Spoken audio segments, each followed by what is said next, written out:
are which kana serte ga jo mashallah dio je dong chi tandun chi kana ngach already and go chi korea talk ka kur mo talk kam ngani nuori la jason bor nuor wai army kan SSPDF chalado SSPDF ken chi ka bok chiga bogolong re dwaran kanasir gwadran ikana kulubok en kendeni wa chiga boka mandang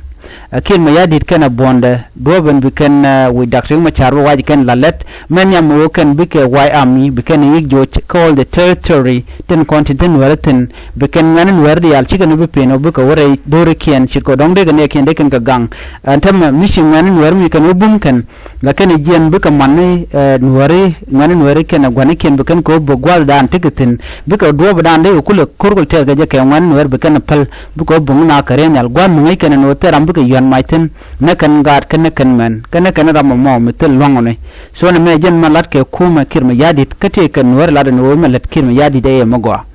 man la role tama chala ro kur mo to golong je to pan chire nal che bok ka wani ne bo ke ngani tilam ngani nuari ka do brana chalat ke je wa bude korpan an wala ngude tel mishan lat ka ta dan shi ngare lat ke je so dio jen wa bana abden mil dong baka gwadan bi bana jenen ke be konaling katin kontelat karodian re dwaran kanasir na me agenda na gore no day update amana dia madia the last point ka kondera qui kem ka kem danan banwer ba kosten so ngode tela ling michelinga kwide no gwada dien ba kan tino na mo decision dung UN kana kumi Ethiopia re Ethiopia gwada ba kan tino nanga ke kamen tarpa nanga ke pinyidu nanga ke jiwa nanga ka sosa nanga ke gwada nande nang tino ne Canadian kontila UN bikane could decide do no ka kwire sai ke medane sha konlat chagu jeno wuji chalke